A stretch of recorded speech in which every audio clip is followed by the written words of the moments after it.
eu sou a médica clínica da equipe Exobex. O meu papel hoje é conversar um pouquinho com vocês sobre uma doença chamada obesidade. A obesidade, ela não é apenas um problema estético, mas sim uma doença crônica. Até por isso, ela possui um número no CID-10, que é o Código Internacional de Doenças. O que será que vem por trás dessa doença crônica que se chama obesidade? As doenças mais conhecidas são a hipertensão arterial sistêmica, a famosa pressão alta, o diabetes mellitus do tipo 2 e algumas cardiopatias. Porém, atrás dessa doença, nós temos várias outras doenças crônicas, por exemplo, osteoartrites e osteoartroses, uma tendência maior do paciente que está acima do peso em ter microfraturas.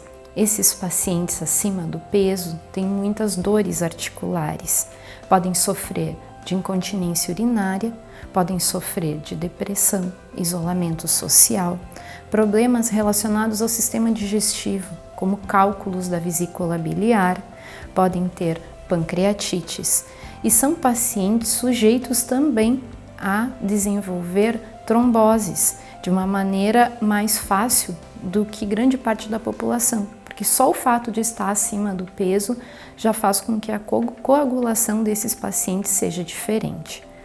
Esses pacientes também são mais expostos à embolia pulmonar e a outros graves problemas de saúde. Existe ainda uma relação que não é muito conhecida pela população em geral. A obesidade está ligada ao desenvolvimento de alguns tipos de câncer, como por exemplo, câncer do aparelho digestivo, do esôfago, do intestino, do reto, alguns tipos de câncer que afetam o sistema biliar, como os canalículos e a vesícula biliar, e alguns tipos de câncer que nas mulheres estão relacionados ao aparelho ginecológico, que é o câncer de ovário, o câncer de mama e o câncer de endométrio. O endométrio é a camada interna do útero e o câncer que se desenvolve nessa parte do corpo tem uma relação muito forte com a obesidade e a doença diabetes do tipo 2. Podemos considerar um paciente obeso quando ele apresenta o índice de massa corporal acima de 30.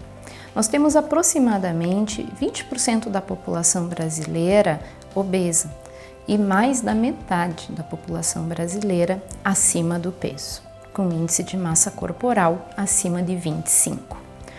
O que nos preocupa mais, além desse excesso de peso? Aonde essa gordura está concentrada? Quando a gordura se concentra principalmente na cintura e o paciente tem, no caso das mulheres, uma medida de cintura maior do que 88 centímetros e 102 centímetros no homem, faz com que esses pacientes sejam predispostos, somente por essa gordura estar localizada na região entre os órgãos, a desenvolver de forma mais precoce todas essas doenças já relacionadas. Como a obesidade é considerada uma doença crônica não transmissível, ela necessita de tratamento médico e multidisciplinar, e não somente em um período, mas durante toda a vida. Se o paciente optar por um tratamento clínico, nutroterápico, ou optar pelo uso de dispositivos como balão intragástrico, o uso de medicamentos ou optar pela cirurgia bariátrica, o paciente sempre vai ter que seguir uma dieta regrada e realizar exercícios físicos de maneira contínua. Quando o paciente opta pela cirurgia bariátrica, uma grande dúvida que sempre surge aos pacientes é se eles realmente vão necessitar do uso de vitaminas por toda a vida. Eles vão necessitar, sim, pois na cirurgia bariátrica, pela redução do tamanho do estômago e pelo desvio de uma alça intestinal, o paciente vai perder peso, mas por consequência, ele também não vai ter o mesmo grau de absorção de nutrientes. Quais são esses nutrientes? Os principais seriam o ferro, as proteínas, o cálcio, o zinco e as vitaminas do complexo B, entre outras. Todos os pacientes vão desenvolver doenças relacionadas à carência dessas vitaminas? Vão, se eles não fizerem a reposição adequada em algum momento, de forma individual, conforme cada paciente, eles podem desenvolver anemia, podem desenvolver doenças relacionadas ao sistema nervoso central, como perda de memória, quedas de cabelo acentuadas, o desenvolvimento de osteoporose ou de fraturas, entre outras doenças. A reposição de vitaminas é feita de forma individual, onde as vitaminas são dosadas e são repostas, de maneira que o paciente possa levar uma vida saudável. Essas vitaminas podem ser tomadas via oral ou essas vitaminas em alguns momentos podem ser injetáveis também. Os pacientes que optam pela cirurgia bariátrica, principalmente as mulheres, têm dúvidas relacionadas aos métodos contraceptivos. Como ocorre um desvio do intestino, a absorção dos anticoncepcionais que são tomados via oral pode sofrer alguma alteração. Então, as pacientes podem associar o uso de preservativo, que seria um método de barreira, ou então nós podemos optar por métodos injetáveis, implantes, DIU ou anéis vaginais. Quanto à gestação, o ideal quando uma mulher quer engravidar após a cirurgia bariátrica é que ela aguarde em torno de 18 a 24 meses para engravidar e que antes disso ela seja avaliada pela equipe multidisciplinar para que a gente possa, em conjunto com o médico obstetra, liberar essa paciente para que ela tenha uma gestação saudável. Paciente optando pela cirurgia bariátrica, esse paciente pode seguir duas formas de protocolo.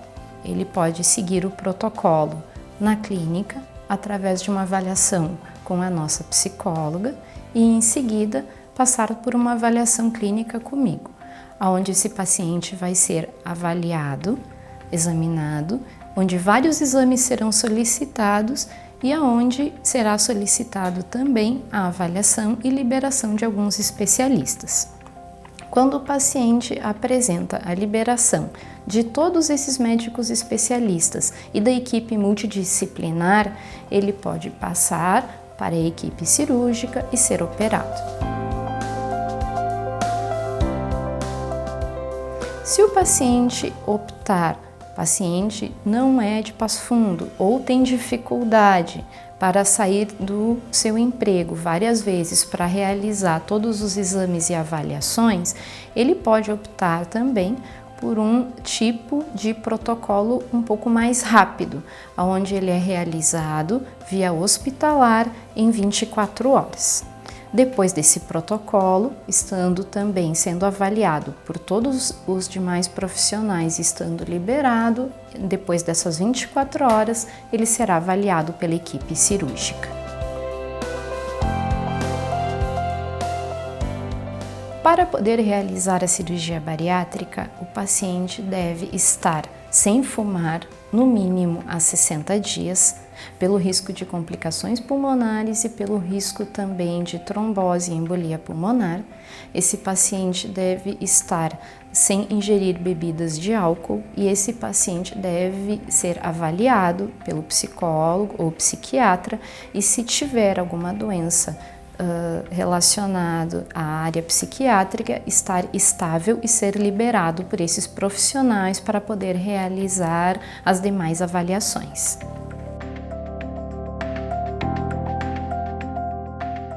Outro aspecto importante da equipe multidisciplinar dentro de uma equipe de cirurgia bariátrica é evitar o reganho de peso no pós-operatório. Temos dados de que aproximadamente 20% dos pacientes que realizam a cirurgia bariátrica podem voltar a reganhar o peso. Pacientes que acompanham de forma regular com a equipe estão sempre sendo avaliados e reduzem esse risco, pois a partir do momento que nas consultas percebemos que esse paciente possa estar em risco de reganho, as medidas comportamentais são todas retomadas. A maioria dos pacientes que reganha o peso no pós-operatório é por falta de adesão ao tratamento. Os pacientes deixam de realizar as consultas de rotina e deixam de seguir a equipe multidisciplinar. Se você optou por realizar a cirurgia bariátrica, chegou até este momento e decidiu realizar o ato cirúrgico, você deve se questionar: tenho a capacidade de manter uma alimentação saudável? Tenho a capacidade de manter uma disciplina alimentar e tomar as vitaminas diariamente? De seguir com atividades físicas? De manter o acompanhamento com a equipe multidisciplinar e consultas médicas para o resto da vida? Então você está pronto para realizar a cirurgia bariátrica.